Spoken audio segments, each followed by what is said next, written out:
Welcome to the No BS Spiritual Book Club's live streaming interview series, where leading new thought teachers, speakers, and authors share the intimate stories behind the 10 best spiritual books that inspired them the most on their spiritual journey. From well-known classics to hidden gems you might never have heard of, the No BS Spiritual Book Club saves you time and money by sharing reliable recommendations from those who've walked the path before you. The No BS Spiritual Book Club, the only no BS guide to the best spiritual books to inspire your own journey of self-discovery. Here's your host, founder of the No BS Spiritual Book Club, Sandy Sedgbeer. Welcome to the No BS Spiritual Book Club's live video series, and with me today to share the stories behind the books that had the most significant impact on his life is poet, philosopher, author and teacher Mark Nepo, who's been inspiring readers and seekers all over the world with his #1 New York Times bestseller, The Book of Awakening. Mark is the author of over 22 books that have sold over 1 million copies in 20 languages. He's been called one of the finest spiritual guides of our time. He was given a Life Achievement Award by Age Nation in 2015. In 2016, he was named as one of the 100 most spiritually influential living people by Watkins Mind Body Spirit, and was chosen as one of Oprah Winfrey's and the OWN Network's Super Soul 100, a group of inspired leaders using their gifts and voices to elevate humanity. His latest book is The Book of Soul, 52 Paths to Living What Matters, which is an absolutely incredible book because it gives you food for thought for months and months and months and many, many walks. Mark Nepo, welcome and thank you so much for joining us. You're so welcome. Thank you for that kind introduction. I'm happy to be with you. Now, Mark, most people write an intro for their and they're all lovely individual intros, but yours was something apart. So much so that I actually think I would like to open this interview with you reading your intro as we go, because it is so pertinent to what we're doing. Well, thank you. Thank you so much. Sure, I'd be happy to. It's just a couple of paragraphs. And it goes like this. Despite all our efforts to prepare, we can't plan who we will love or who will be our most trustworthy friends, nor can we plan who will be our transformative teachers. You can't foresee who will have the most influence on your life, nor can you foretell which books will change your life. If blessed, we are drawn below the words to the voices who brought those books into the world. It is their influence that stays with us as the presence of kindred spirits who affirm what it means to be alive. We discover these influences as we go. Certainly we look for such voices, such teachers, even try to seek them out, only to trip and discover that the teacher that is enduring is underfoot. I want to tell the story of my influences, the voices that transformed my mind so my heart could show itself completely. But first, let's unpack the word influence, which comes from the Latin influre, which is a combination of in, meaning into, and flure, meaning to flow. So influence means to flow into. In ancient astrology, influence means, quote, the flowing that affects human destiny, end quote. And it is the presence of unexpected teachers who flow into us that affects our destiny. The way sudden rain irrigates the roots of a willow that was 2 dry days from perishing. In just this way, a profoundly true story or pouring out of spirit across the ages can swell our roots and save us. These are the influences that have saved me over the years. As you walk with me through their stories, I invite you to reflect on the voices, stories, and books that have flowed to save your life. Beautiful. Absolutely beautiful. What a great preface to this. So I'm going to start by asking you our usual 2 initial questions. And the first one is, What do books mean to you? I think you've pretty much told us that. Yes, well, well, books are I mean, of course, on the surface, they carry and gather knowledge, but I think even more deeply, they are portals, they are thresholds to, just as photographs are windows to other moments in time in history. Books are these little plateaus through which they're interstices to other times, other teachers, other learnings, other moments of being alive. It's a place where the conversation keeps happening, and I realized one of my early books was when I was young, was an epic poem that was centered on the vision was that as Michelangelo painted the panels on the Sistine ceiling, the characters came alive and told their stories, and only the reader was aware of both. And so as a young man, I was very excited, and I worked really hard, and very quickly I ran out of what little I knew, and of course had to research. And as I began to research, I just fell into such amazing worlds. And I started to realize about history that, history is an eyewitness who tells an ear witness, who eventually tells a pen or pencil witness. And so, that's so amazing. And this also brings up for me, in our modern world, we think that to be a skilled reader means to be a speed reader. And it's quite the opposite for me. I'm actually a very slow reader. I can read fast, but what's the point? When I read something, I slow down so I can enter it. And that's when the book and the page becomes a threshold.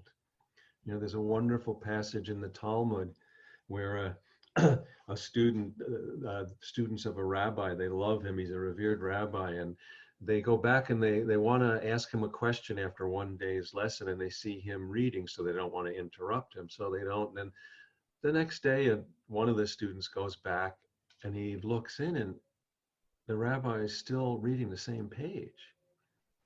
So now they're concerned, and one of them finally has nerve, and they go up and say, "Rabbi, is everything okay? You're still on the same page, and it's been days." And the rabbi smiles and he says, when I stop over a spot of eternity and beauty, why should I go anywhere else? Yeah. It's quite clear from the descriptions of your list that you really, you eat books, you relish them, you savor them, you are, it's like a gourmet feast for you. Well, they're really food. It is a gourmet feast, but it's also under that one that helps me survive. One of the things that, and this is a good example of why books are so important. When I was a young poet, one of the first poets I read who, across the ages, was so real to me was Tu Fu of the Tang Dynasty, the Chinese poet.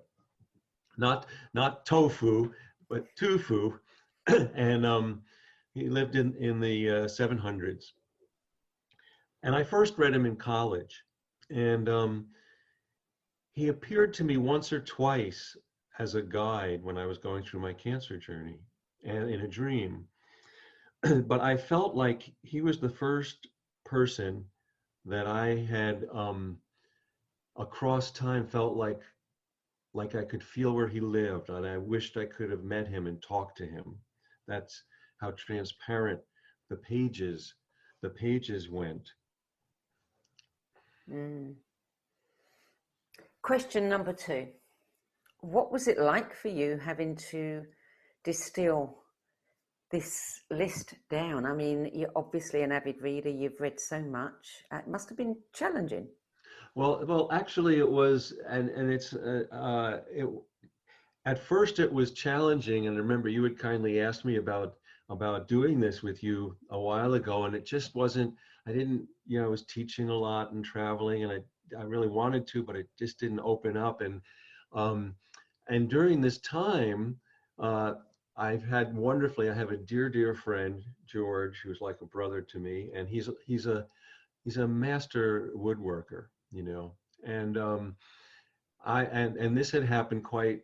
The backstory here quickly is that I teach, among many things, I teach year-long journeys where people come where I live 4 weekends a year, and we go on a journey together. And he wanted, as a friend, he wanted to experience that, and I was touched and said, of course. And so he wanted to pay for the course, and I said, absolutely not. You're like a brother to me. And we had this, argument. No, you pay. No, you. No, no. And a loving argument. And my wife Susan said, well, why don't you invite George to make something for you in exchanging his gift for yours? Oh, and we both were so happy at that idea. And it took over a year, but you can see behind me there's a bookcase, and I'm in my study. And George built that bookcase. And this summer, we hired 2 young men with masks to bring it over and put it here in my study. And so I began, of course, then what will I put in it? And I started going through, like any reader, right? I have boxes everywhere, books everywhere. They were piled up all around me, and as I went through, I started to stumble on 1 or 2 of these books and said, oh my God, those books changed my life. And now there's that one. Oh, and that one. Where is that one? And so finally I went through and got them all, and there were these handful which are on the upper left shelf, which I left them there by themselves as as elders, watching elders, over my desk, over my shoulder. And so actually once I found them, well, my God, then it was easy and flowing to flow into, to write their stories, because each one had a story. Each one had a story, which was very instructive in itself. Well, I'm really glad that happened. I'm glad that it became easy for you to do this. And there were 13 in all. Normally, we only accept 10. I did publish just 10. We do have 13 in front of us. Depends on how much time we get, whether we get to all 13. But let's just start with number 1, which is Anthem by Ayn Rand. Yeah, so Anthem by Ayn Rand, I was in 9th grade in McKenna Junior High School in Massapequa Park on Long Island, outside of New York City, which is where I grew up. And Mrs. Forshee, who was my English teacher, she was the first one, I think, who saw something in me, because she saw that either that my eyes were wide and I just had all this curiosity about everything. And we weren't reading that book in class, but she had called me after class one day and said, I thought you might like this story. And I was so touched and excited and went home and read it. And then she invited me to have coffee with her and talk about it. And I didn't have coffee. I was too young to drink coffee, but just a spot of time. And what was remarkable about that book for me, even before I started writing, was first the power of story, because Anthem by Ayn Rand is a small little, it's like like Orwell's 1984. It's a little, dystopian parable, if you will. And the whole book, a very short book, but the whole book is told in the 3rd person plural, we. We've been subjected to this in the world, and life is hard, and this is where we live, and this is what we're living under. And it goes on and on and on until the very end of the book, when we discover that the narrator is speaking in we because the word I has been banned from the language. And that was the first time I saw how a turn of narrative can change the whole world in the reader, and in the story being told. And I'll never forget that. That stayed with me. The magic, that there are so many ways that magic happens with uh, these leaps that can be planned or not planned. Mm. And so Yeah. that alone, I'll never forget that. And it also just affirmed to me the the value of our unique and common experience of life. That the pronoun I, the self I, is the only lens we have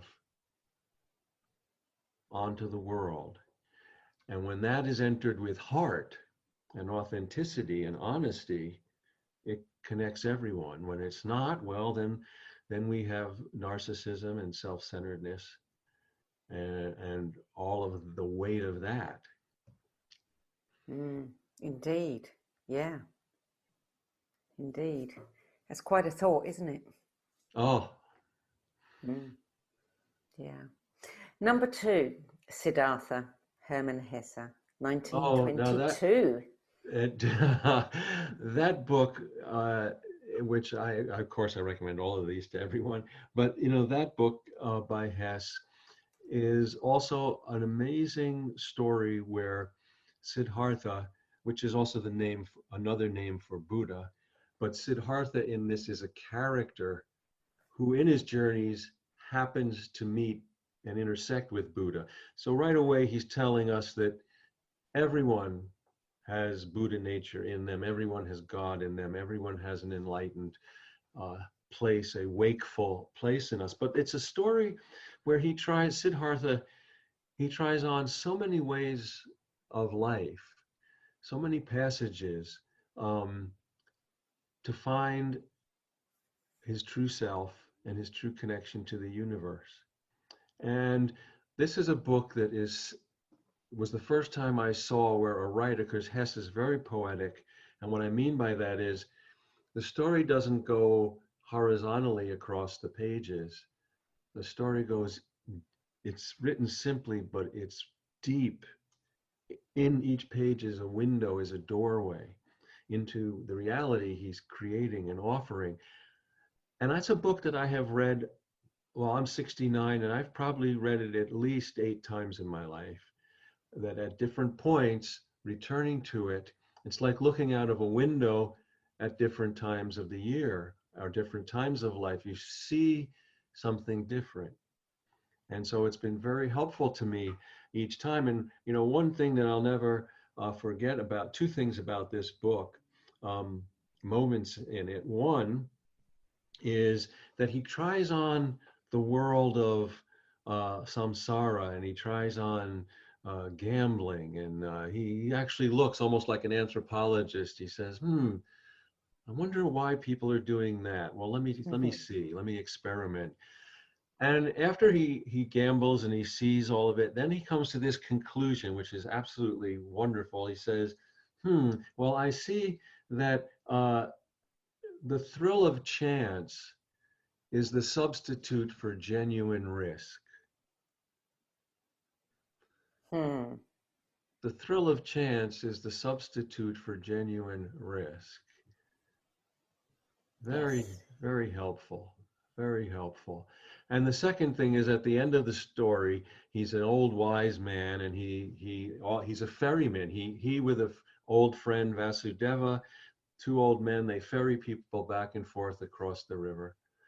But from the time that he lived in samsara, he had a son with a courtesan. And now she has died, and this boy is a teenager. He's like 13. He's hell on wheels, and he winds up living with Siddhartha. And of course, it doesn't matter that Siddhartha is a counterpart to Buddha, that he's enlightened, that he's this wise old man. It means nothing to this teenager. and and Siddhartha feels the weight of it and is depressed by it. And Vasudeva finds him sitting on the edge of the river, and he sits down and he puts his arm around him and he says, "My old friend, do you think you went through your entire profound journey to rob your son of his?" Yeah, such wisdom. Mm. This book comes up again and again in people's lists. It is way up the top of, the favorite if I was to rank them overall. I love that comment. That makes sense for me, the comment about chance being a substitute for risk, because I know some people who are gamblers. And I've always wondered, because they're very similar in that they are extremely controlled in every other area of their lives. And I Mm. used to think, well, why is it that just this one area is out of control? But there, you've given me the answer. Herman Hesse gave us the Yes, answer. he did. Yes. Number 3, Living Dying by Sid Corman. I had never heard of Sid Corman. Um, Oh, One of the things I love about this is it sends me doing research on authors. So that's good. And it was published in 1970. So tell us about this one. well, Sid Corman and this was a very, when I was an undergraduate and just, thinking I was a poet and I wasn't sure, what I wanted to do or would this be it? And then it was clear to me that I was. And Sid Corman is one of the beat poets who, like Gary Snyder in America, had spent time in Japan, which really influenced his life tremendously. And he was the first poet I ever saw give a reading when I was a freshman in college in upstate New York, Cortland State. And there was this uh, really solid man. He was probably in his 50s, and he sat down in the student union, and I was right up front on the floor with my hands on my knees, mouth open, eyes wide, and he had a pile of about 15 books, all his. And I thought, how is this possible? How is this possible? And uh, and he read with such an authentic voice about things as they are, things as they are, which I I heard but didn't quite understand, but felt the substantial uh, beauty of that, which of course it came home to me years later in my 30s when I went through cancer and almost died from a rare form of lymphoma. And ever since then, I have understood and felt the beauty of what is. Heaven is right here, right here. So Sid Corman and his book Living Dying, which is all one word, he writes that out as one continuous word, which is instructive all by itself. Yeah, indeed. Number 4 is the autobiography of William Carlos Williams, and it was published in 1951. Somebody else I'd never heard of. Oh, William Carlos Williams is one of the fathers of modern American poetry. Uh, Died in the 60s and came of age in the early, he was the triumvirate of modern American poetry in the 19 teens was T.S. Eliot, Ezra Pound, and William Carlos Williams. And they were all quite very different. And William Carlos Williams spoke with a very direct voice.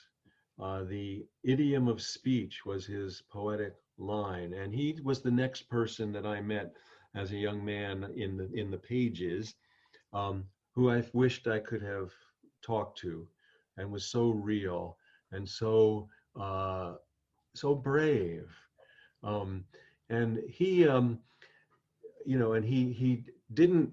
I mean, he had nothing personally against Ezra Pound or T.S. Eliot, but they were very opposite ends in their poetic, because Eliot was very erudite and very scholarly.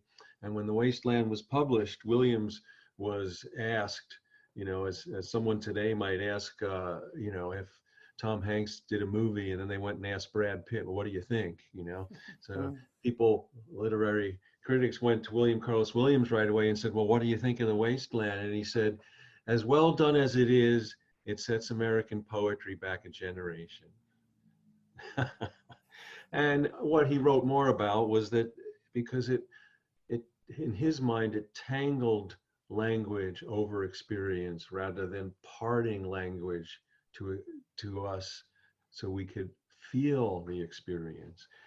And Williams was a pediatrician in Rutherford, New Jersey for his whole career, had his typewriter bolted to his desk, and so that he could go and deliver babies and then come back and pick up the poem in the typewriter. And one of the things that I took from his poetry, that the bravery, he has a poem called The Last Words of My English Grandmother, in which his grandmother, and it's hard to tell, she might have been having dementia, but she's struggling and she can't take care of herself and she's being taken somewhere. And as she's being taken, she doesn't see it as a kindness. She's railing against him and is saying, you're being cruel, and you do what you want, you're not thinking of me. And what I respected and have always tried to abide by is he didn't rub the edges off of that so that he would look better in the poem. He told the truth of the poem no matter how he was cast in it. And I've never forgotten that, Yeah. And it takes courage to do that, and it takes authenticity to do that, and it takes humility to do that. Yes, which by his actions he modeled that's, to me, part of what it means to have a voice and to be a poet. Yeah. Number 5, Memories, Dreams, Reflections, the autobiography of Carl Jung, published in 1962. Well, Carl Jung is also such a model for so many reasons. And, two things here about that book that really transformed me. One is, during this time when I was an undergraduate, I knew I was a poet, but I had no idea what it really meant. And I also knew that, I was a mystic, and that I was always listening to the whole of life. And, but also I was very dizzied by it as a young man and wasn't sure what to make of it. And I didn't have a whole lot of people to talk to about it. And when I read Carl Jung, and this line is not in that autobiography, but it bears telling here as very important in my life. He wrote about the artist and the poet, and he said that they are, when authentic, the lightning rod for the unconscious. That when we can be authentic, whether we write it down or not, we then open up a channel to receive and voice the experience of others.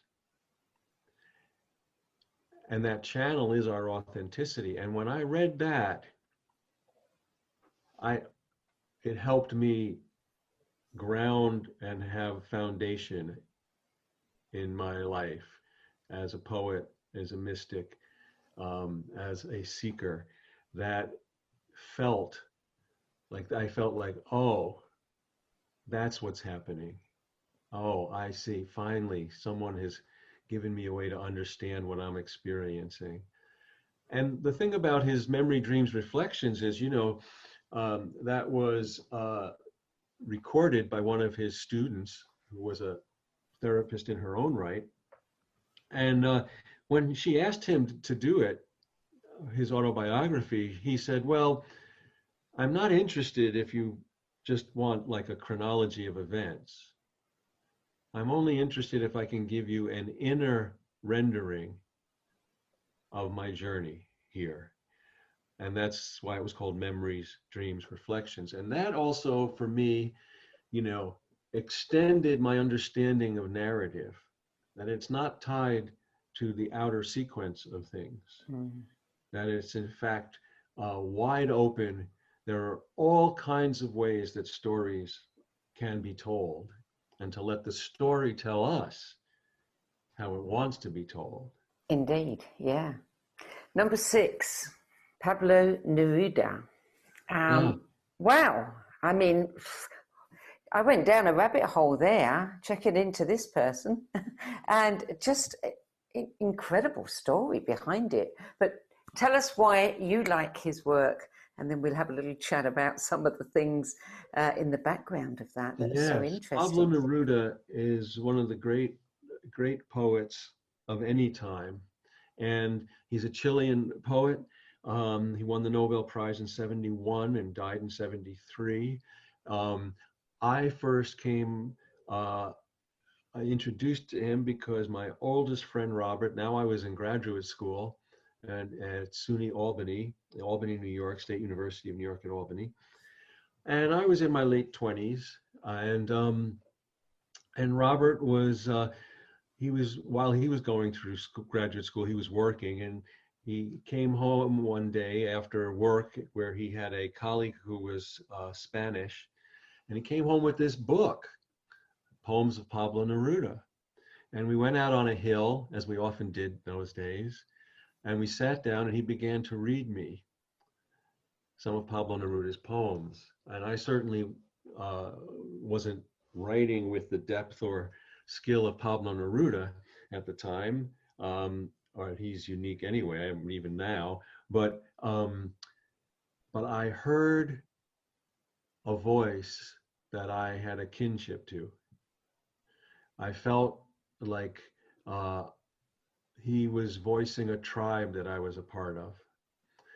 And I was excited, and Robert let me look through the book. And then when we left after a few hours, he went to take it back to his friend. And I said, "I'm sorry, I can't let it out of my sight." I said, "I'll gladly buy another copy, but I can't. I'm sorry." And I have that book is up there behind me, and I began to study Neruda, and I think both how he speaks, how he sees, and one of the things about Neruda that is so powerful is in terms of surrealism. In painting, we know what surrealism is. We look at French. Rene Magritte is a great example where showing objects that are individually realistic, but like putting an apple that fills an entire room, making things supra real. Well, the French writers experimented with surrealism, and it was wonderful, and it was interesting, and it was gripping, but it was not attached to the human experience. It was like art for art's sake. Neruda and the other Spanish poets, but especially Neruda, was the first one, in my experience in reading, to take that tool and apply it to the human condition. And its power is unbelievable in how he does that. And so that's where I started to learn from him. And about his character, he seemed to be like a mix of Rilke and Whitman. This amazing mix of and unbelievable inwardness and fidelity to inwardness, and this fidelity to his common brothers and sisters on earth. And, after a lifetime of publishing in South America, and one of the reasons he's not had until now was not so well known in the English language. He was published all over the world, but he was a part of the Chilean Communist Party. And therefore, especially during the 50s here in America, English was the last language he was published in. But he was working through a coal mine, walking near a coal mine in Chile, visiting people, and someone came out of the mine covered with soot and coal and everything, and he went up to him and he said, "Pablo, my brother, I've known you a long time." And he said that meant more to him than a Nobel Prize or anything else. And that kind of speaks to who he was. It does. And you have another story about his book, Oh, yes, La yes. Negra. You have to tell us that story. Yes, thank you, thank you. So as I began to collect Neruda's books, I found a first edition of his book Isla Negra, which is an island that he lived on, just off of the coast of Chile. And I had it. I was teaching now at Albany University in probably my 30s, and I also had my first dog at the time, who was a golden retriever, Saba, and and she was about 4 months old, and I, left her home for the first time, went out to dinner with friends, and I came home, and she had anxiety, which I didn't know. I came home, and the house, it looked like there was confetti everywhere. And she had gone to the side of my bed and had taken the edition of Isla Negra, and she literally ate the hardcover and the first 38 pages of the book were just torn and shredded everywhere. I was beside myself, and I went to scold her, and of course she just shivered, even more afraid, and I stopped and hugged her and said she doesn't know what she's doing, and then I sat down, just crestfallen. I picked up the book, and what she had eaten through too was the first thing now that you read when you pulled this book up was the last stanza of Neruda's poem Shyness, in which he ends the poem with the image of saying, "I was so shy, I was like a hurt dog whining in a well." Clever dog. Clever dog. Wanted to send a message, eh? Yeah. Amazing. What a story. I was so fascinated to read that Neruda was also a politician, and he was hospitalized with cancer in 1973 at the time of the coup d'etat led by Pinochet. And apparently he returned home after a few days when he suspected a doctor of injecting him with an unknown substance for the purpose of murdering him on Pinochet's orders. And he did die a few days later, I believe. And many said that he died of heart failure. They actually did all kinds of tests, and the Chilean government issued a statement saying that, he probably was killed as a result of intervention of third parties. And then there were further forensic tests that rejected that. And then I read there were even further tests that said, no, we do think that, there was some strange bacteria there. So,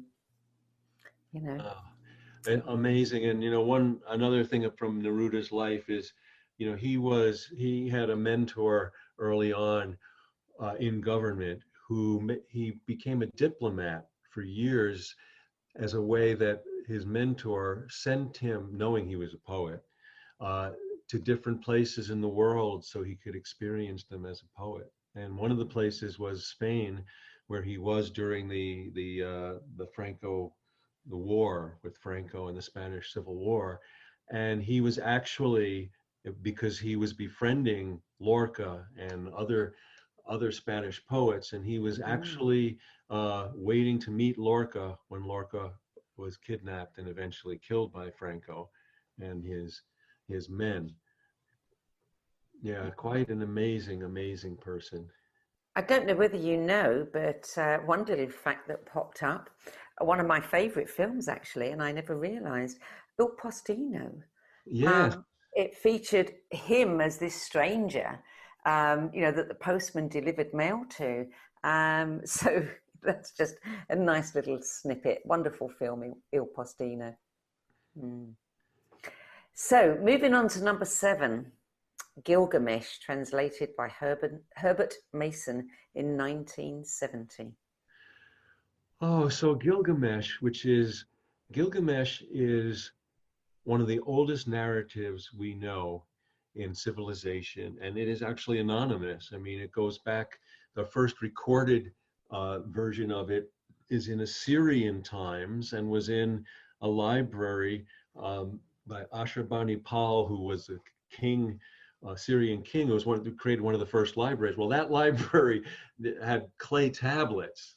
You couldn't take things out of that library, and but Gilgamesh was on tablets there. But it was even then it had been told orally for 2,000 years. So this story is like 7,000 years old. And Herbert Mason, who was a professor of religions at Boston University and a remarkable translator. This was a great example to me. I read his translation of this, and he had lost his father when he was young. So his intimate experience of grief over time, and grief is at the heart of this story, enabled him to translate this and bring it so to life that it was evidence to me and a model of how, if we are authentic enough in our own experience, we become the tuning fork for all experience throughout history. The details are different, but at that core, when the tuning fork hits, we all resonate with the same notes of what it is to be alive. And so that this story, through his own experience, the lens of his own experience, that was the skill beyond the manipulation of language that made this ancient story come alive. And one of the great things about this story is that Gilgamesh is an enervated, self-centered king. Amazing. It kind of echoes today here in America, but he was an enervated, self-centered king, just looking for a meaning, looking for anything to, and not even meaning, just to stir him. And so he has one friend in the world who is a very, this is Enkidu, who has been actually raised by animals. And so they're an unlikely pair. And Gilgamesh decides one day, because he's bored and nothing touches him, that he's going to go to war against nature, the nature god Humbaba. So he brings thousands of people, including his only friend, and they go to war, and of course they can't kill nature. And during this, his one friend is killed. And so the whole journey is that Gilgamesh says, well, I want him back. I'm the king. Who's the greater king than me? Who's God? Which in the Assyrian culture was Utnapishtim. So he goes on a journey to demand that his friend Enkidu be brought back to life. And one of the two things about this story that were so changed and I read it during my cancer journey, that so transformed me, was one is that when he goes to war with nature, the line is he goes to war rather than face the undiscovered country in himself. And of course, I had to say, what is it that I am struggling with in my cancer, rather than facing the undiscovered country in myself? Yeah. And the second thing is that the human frailty, we've been doing this for thousands of years. So as he searches out Utnapishtim, he's on a journey like an Odyssey, just like Odysseus on an Odyssey. And he, right early on, he's told by a seeker and a healer, he says, oh, okay, yeah, if you're going to come across these stones, and they're important when you come across them, because when you get, the ferryman will take you to the land of the immortal to make your request of Utnapishtim. So be on the look for the stones. So 3 times in this several-year journey, Gilgamesh he comes across the stones, and each time he smashes them, once out of anger, once out of sadness, and once out of arrogance. And of course, he gets to the ferryman, who says, oh yeah, you're the guy. Where are the stones? And he goes, the stones. Oh no, the stones. And this is something we as human beings have done forever. Forever. What keys to finding heaven on earth do we reject or break or smash along the way? And you wrote an essay about that, and you actually sent it to Professor Mason. I did. So, at the time I was so touched by this, I said, I've got to reach out to this person. I didn't know where he was. And through his publisher, Parabola in New York, I found out that he was at Boston University. And I wrote this essay, and I actually was teaching at Albany University. And I just went in excited, and I said, forget what books we said we were going to read. Put those aside. We're going to read this now. And just started with the story of Gilgamesh. And I just wrote to him and thanked him and sent this essay about it. And he kindly wrote back. And did I know that he was a regular contributor to an international journal that is still based in London, Sufi, the journal Sufi. And he recommended that they publish me. So he never told me that. All of a sudden, out of nowhere, and this is before email, I get a letter from the editor from London, which, oh my God, went back then, and inviting me to write something for the journal. And we have been publishing together. Oh my God, it's been over 30 years. Amazing. You gave him the gift of appreciation, and he gave you a great gift. Oh my goodness. Yeah.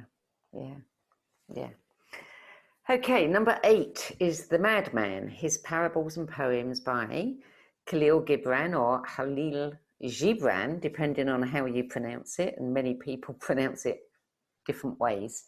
What a poet. Well, this was, of course, we know that his famous work, The Prophet, which is well-deserved, is an amazing book. And this is a lesser-known book of his called, The Madman and His Parables.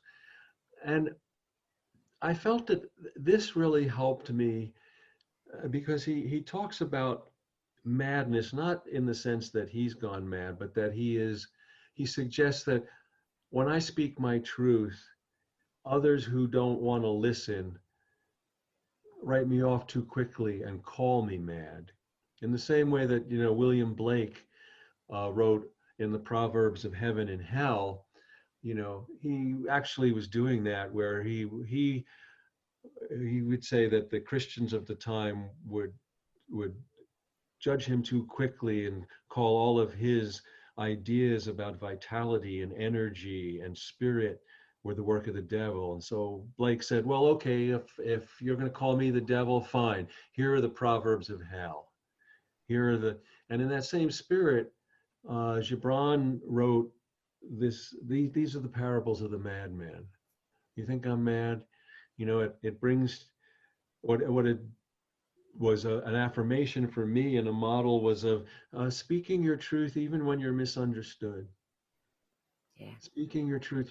There's a piece of graffiti I once saw at a gas station in Georgia that said, "Those who don't hear the music think the dancer's mad." Very true, very true. And I loved what you wrote when you said that in the prologue, the poet tells us that he became a madman when thieves stole all his masks. Yes, thank you for reading that. Yes, that was key to that. And it's interesting now that, in the time when outwardly we need masks, but inwardly we're being asked to take our masks off so we can be there for each other. Yes. And having to wear the masks is a wonderful metaphor for those that don't want us to take our masks off. There's a whole faction that wants to keep us masked. Absolutely. Mm. Number 9, Rodin by Rilke. Oh, this is an amazing book. It's still, you can still get it. It's a little hard to get.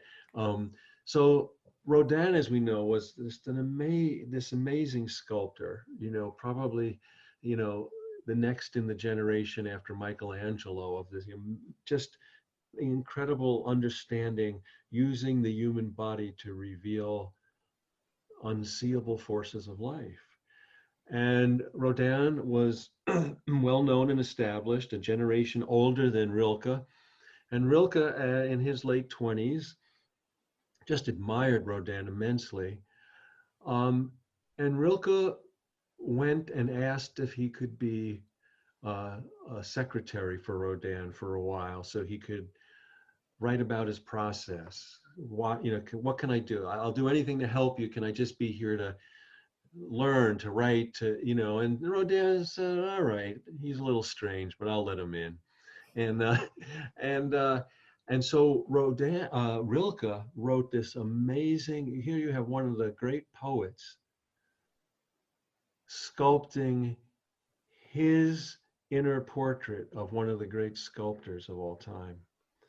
Just two amazing visionaries. And so this amazingly, I mean, it's just one long poem that Rilke writes about Rodin. And it's one of the best things I've ever encountered about the nature of art. And it's where I think I started to understand in my own takeaway is that art in all its forms is meant to marry what is with what can be. If all we do is look at what can be, then we become romantic and transcendent and idealistic, and we're not barely tethered to the earth. But if all we do is bear witness to what is, then we get buried in the weightiness of existence. Yes. And art is intended to look both ways and marry those. And a great story about this is from Rodin's early life, and he didn't have enough money to have a real studio, so he wound up renting a horse barn, had no heat. And would be there in the winter, and he couldn't afford to hire models. So there was an old caretaker on the land who had a rough time. He had a broken nose that had been broken at one point in his life. He isn't what you would call handsome or well kept. And so for food, he agreed to be Rodin's model. And Rodin did a bust. This is the famous figure, he just called it Man with a Broken Nose. But you have to realize at the time, the entire art world in France was idealizing beauty. And so Rodin, he was going to give this bust to put in a show in Paris, but because there was no heat in his studio, it cracked during the winter.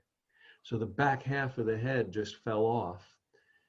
And it was then that he said he realized that nothing was ugly, that beauty was in the truth of whatever is before you. And so he didn't even fix the bust, the broken bust. He submitted that to the show, which was of course rejected and criticized and railed against. But he knew from that day forward that beauty was in his adherence to truth. I just want to say something that you wrote in your description that we published. You said, I have taken comfort in these lines from Rilke toward the end of his stay with Rodin. I was walking lost in thought through that vast workshop, and I saw that everything was in the process of becoming, and that nothing was in a hurry. I love that. Yeah, thank you for adding that. Yes, nothing was in a hurry. And of course, that's one of the great painful lessons, but lessons of our time right now. We have been forced, because of this pandemic, to stop. Yeah. We've been forced to stop. Nothing is in a hurry. Everything is becoming. Yeah. Yeah. We just need to allow it.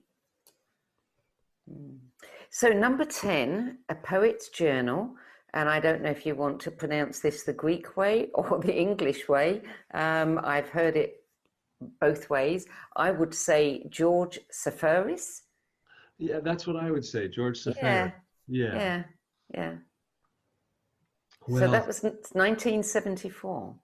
Yes, now George Safaris was an amazing poet who won the Nobel Prize in '63 over Robert Frost. There is some kind of justice in that, in my view, in that Safaris, not as a poet, but as a person, was a more wholehearted person than Robert Frost appears to have been.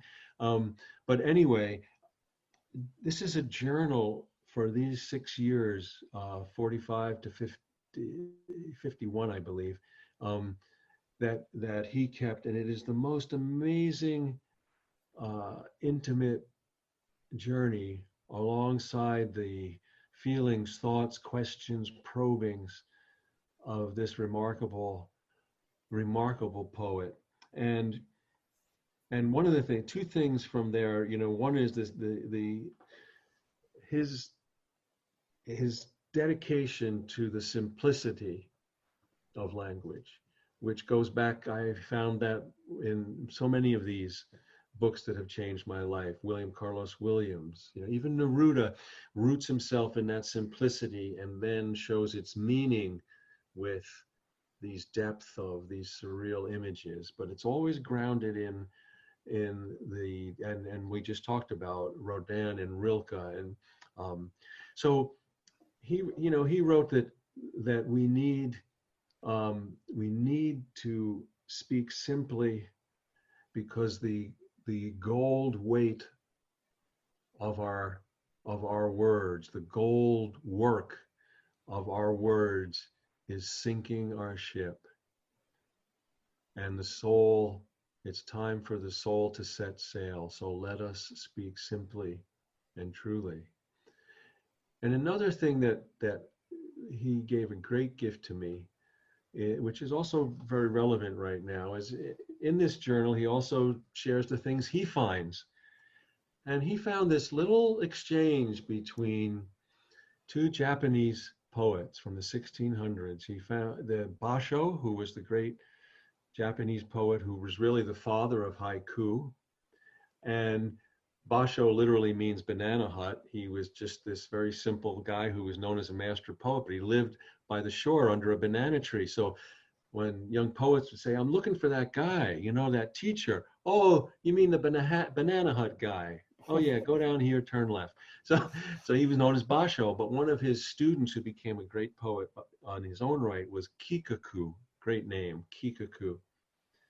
And there's this little exchange that Safaris records in his journal that he learned, where he says, that Kikaku brought his haiku to his teacher, and Basho said, you must reverse your haiku. We mustn't brutalize God's creatures, not dragonfly remove its wings, pepper tree, but pepper tree add wings, dragonfly. The whole world depends on how this thought unfolds. And that has become a guiding insight for me. And I think it's very relevant right now. Things will naturally erode, fall apart, come together, but we don't need to add to that.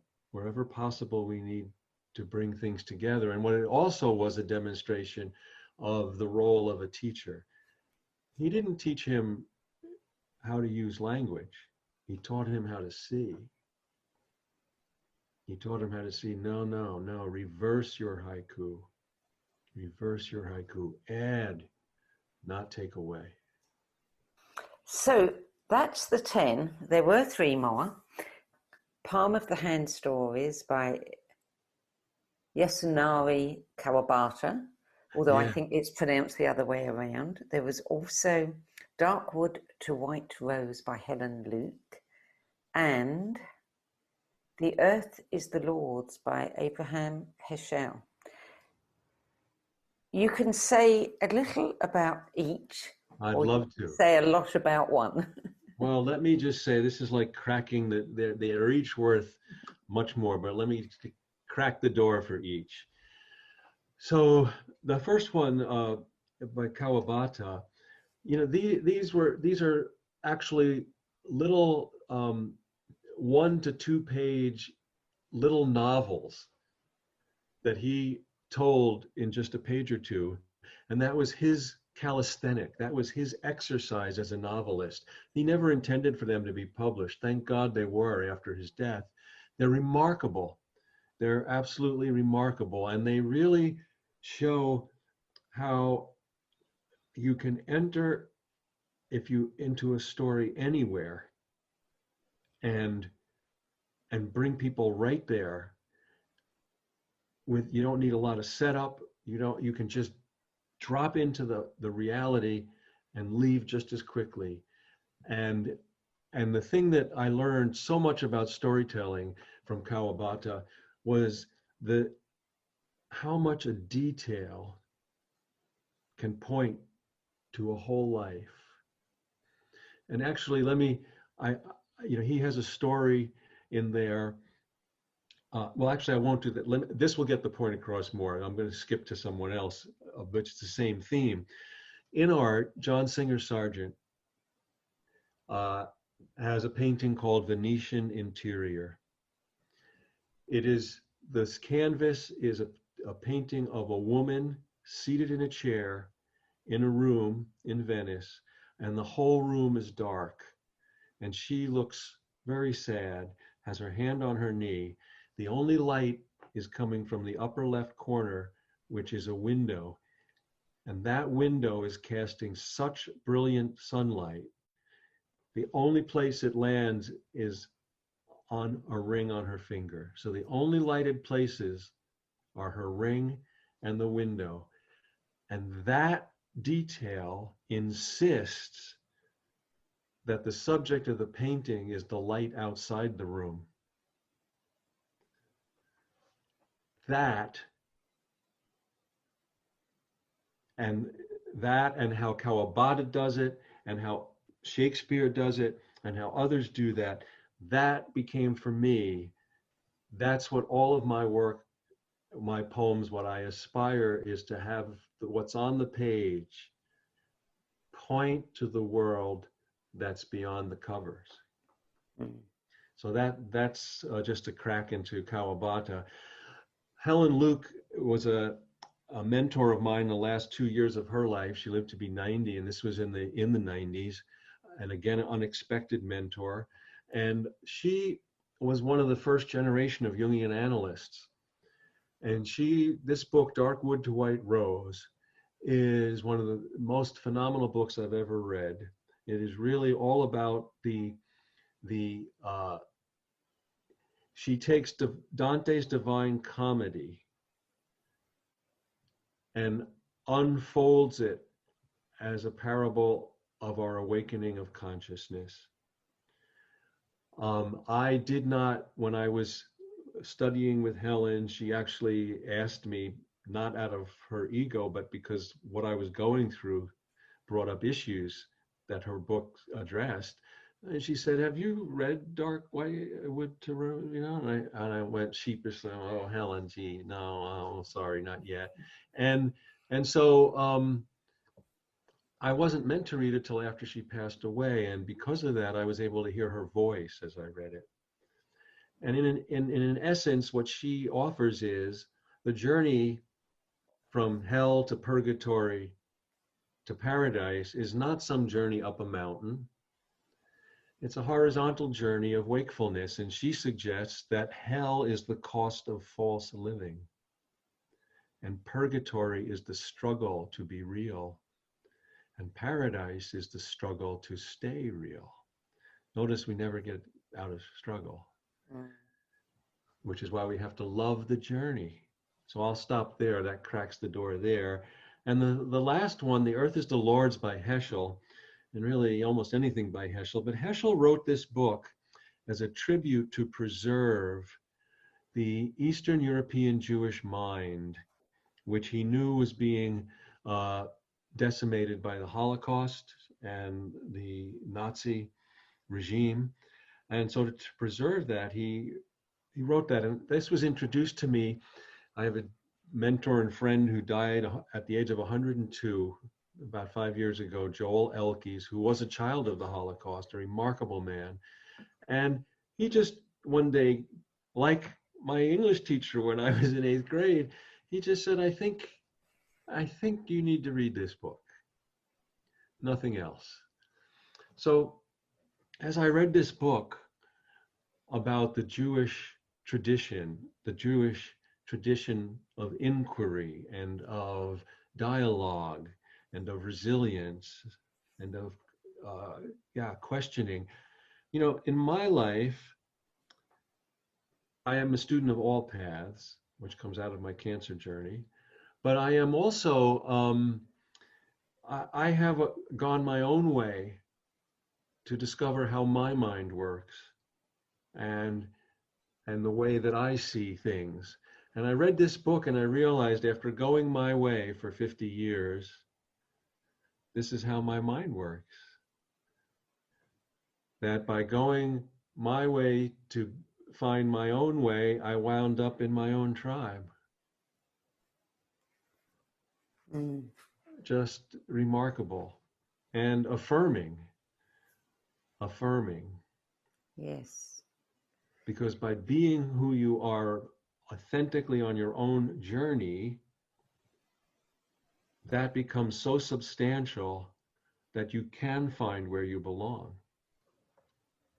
And you ended your description of that book by saying that after reading The Earth is the Lord's, I realized that through my own authentic wandering, I found my way home. And what better way to find that you belong than by uncovering your own way? Leaving the tribe, I wandered over decades to assume my place in the tribe. I think this is archetypal. Perhaps the greatest truth T.S. Eliot ever uncovered was his deep insight in the 4 quartets. Share that with us. Yes, his deep insight in the 4 quartets when he said, we shall not cease from exploration, and the end of all our exploring will be to arrive where we started and know the place for the first time. Yeah. Yes, I could say a lot about that, but we don't have the time. What I'm going to do now is a couple of little things that we do with everybody. Of these books, I'll allow you to include all 13. If you were to have to choose one, just one, to give to someone to help them on their spiritual path, their life journey, which one would it be? I think given that, I would say Siddhartha. Siddhartha. Yes. Yeah. And keywords. I love the keywords. We always ask for keywords, how do you see yourself? How would you describe yourself? What nouns would you use? And you gave us poet, spiritual teacher, author, best-selling author, storyteller, and dog lover. And I want one more that is something that you wouldn't necessarily put in your bio officially, but something that your closest loved ones know about you that gives us an insight into who Mark is. Well, I'm a fierce friend. Fierce friend. I love that. I'm going to write that down because that is going on your page. Fierce friend. That is beautiful. Really beautiful. Okay, so at the end, well, no, I'm not going to do that right now. First of all, I'm going to open this up in case anybody has a question. I know we've had lots of comments. Nobody has actually raised a question. I'm going to read the comments because it's nice for you to hear what people are saying about you. Jane says, I love getting the poet's view of main influences. It made me think of the poets I've forgotten in my own list of influencers. And then she added, I'm just rereading Gilgamesh for something I'm writing. Incredibly moving, the basis of the Bible and other literary trends and traditions. And Francis said, the manner and style you translate your thoughts to the written word is beyond elegant, Mark. Oh. It transports me even beyond the words you write into the flow of the heart. Your humility, wisdom, and deep, heartfelt appreciation for the written word transforms us in ways that may not be immediately obvious, but affects us deeply. May I ask, who was your most profound teacher? Oh, well, first, thank you. That's so moving. I so appreciate it. My most profound teacher. Well, I have to say, and this is beyond just the human realm, my heart, the heart. My most profound teacher has been the heart. It has led me everywhere and never let me down. And is that because you judge everything, you gauge everything by the heart, and if you get what is your signal of an affirmative, that you take that as your guidance? Yeah, so the heart to me is the tuning fork of the sacred. And yes, so the word trust means literally follow your heart. And William Blake, one of his aphorisms was, of course, was straight is the road to improvement, but crooked is the road to genius. And not genius in the sense of exceptional skill or ability, but the word genius originally means attendant spirit. So straight is the road to improvement, but crooked is the road to your attendant spirit. And following your heart brings you there. And so, one of the gifts for me from surviving cancer was that no wisdom on my part. I just woke up rearranged. And part of that rearrangement was that ever since then, my mind serves my heart and not the other way around. Yeah, which is how it should be. So we have something else, another goodie from you. Before we get to that, I know that you've done a very successful online course, something that COVID thrust upon you, but you found to be, very productive and enjoyable, and you're about to launch another one. So tell us about that. Yeah, thank you. I have been learning how to do this, and I'm very heartened that just as we're doing here, there's so much that's palpable between us when we gather like this. And so in October, in 3 successive Sundays, October 4, 11, and 18, I'm going to offer a 3-session webinar on More Together Than Alone, the Power and Spirit of Community. And they'll be from 1 to 2:30 each of those Sundays, Eastern Time. And you can find details and register for that at live.marknepo.com. And the registration is open now. And so if you're moved, I hope folks will join us. And I really want to say again, I encourage everybody to read your latest book. I said this on air when we did the radio interview. I was really taken aback because I don't read books that I'm interviewing about until a week before. Otherwise, I just forget. And when I read yours, I realized I'd made a big mistake because I think the title, what is the title? 52 Paths? Yes, to living what matters. Yeah. Yes. And those, I did not realize those 52 paths were these beautiful chapters that every single one of them really made me stop and think. And they're designed to be read one a week. And then you end every chapter with a question to walk with.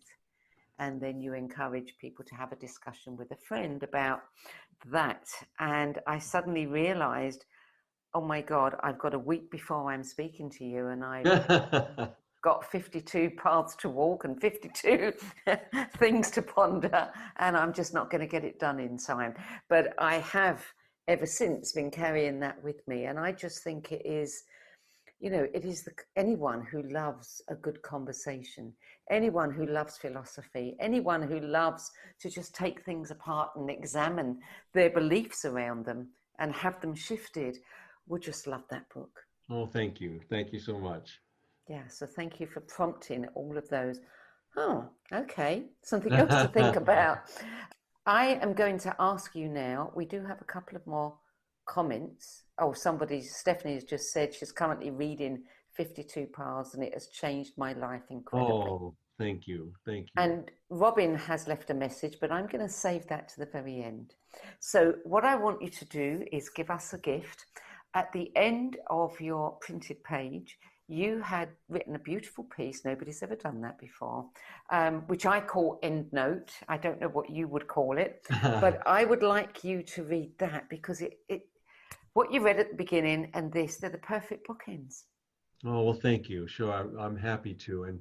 And so in this, when I talk about what each voice has taught me, I'm trying to extract the lesson from each of these influences on me. So this is the end note. Yeah. After almost 70 years of seeking and learning, I look back on these authentic teachers who shaped my mind and heart, thankful to have been shaped. I hold what each has shown me not as an answer, but as a vow to inhabit while living a life. In particular, each voice has taught me to affirm the worth of my own being through our direct and common experience of the mystery of life, to practice authenticity so that at the juncture of our realness, we can discover the living universe, to look for peace in the marvel and acceptance of things as they are, to trust that vulnerability and honesty are gateways to deeper forms of truth, to trust that living life to the fullest will make us a conduit for the heart of all human experience, to hold nothing back, to always lean into life no matter what as an inner form of breathing, to be honest enough to render our humanity bare so we can inhabit the prevailing kinship that waits at the core of all stories and all poetry, to outlive the cost of being hidden and endure the cost of being seen so we can live without masks, to find meaningful resonance with others through the struck chord of our being, to have our heart serve our mind and by so doing become a vessel for care and kindness, to stay devoted to the magic inherent in all things, to love the struggle that living always brings, to treat struggle as a teacher, and to be a lifelong servant of questions, always seeking viewpoints beyond our own. I wonder what voice, what story, what book will be our next teacher. What flow will enter us, bringing more of us forward than we thought possible? Isn't this how flowers bloom, always opening a little further until all their colors are revealed? These books and the voices that brought them into the world are old sages turned friends. They sit tattered on my shelf as quiet and reliable oracles. Like stones in the river, they release deep, mysterious songs just by standing firm in the current of life. Perhaps this is their greatest lesson, that just by standing true, we help to shape the world. I would be much less had I not tripped into them. That's beautiful. Everything you said there is so true. And the thing, if I have to choose one of them, is to hold nothing back, to always lean into life no matter what, as an inner form of breathing. That really speaks to me. Oh, well, thank you so much. Thank you so much. A joy to be with you. Oh, this has been beyond a joy, Mark. I can't think of a better way to say thank you to you than to read what Robin said. Thank you so incredibly much for this beautiful discussion. Your work resonates so strongly with Ralph Waldo Emerson's essay on self-reliance and is so inspiring to see that manifesting in 2020 in the best of ways. Oh, thank you so much. Thank you, Robin. And thank you, Sandy. Mark Nepo, thank you for joining us today. We're honoured to have you here. And if you want to know more about Mark, you can go to his website, marknepo.com, and you can also go to 3intentions.com. And one more time, Mark, would you just repeat the website to go to for your course? For the webinar, it's live.marknepo.com. That's it. Well, that's it from me, and that's it from Mark Nepo. And thank you so much to all of you for being with us today. You can see the edited version of this next week. We're not going to edit out anything that Mark said. We're only going to edit out my mistakes. But it will be ready for sharing next week. And of course, we'll be back with you next Wednesday. So I hope you'll join us then. Thank you.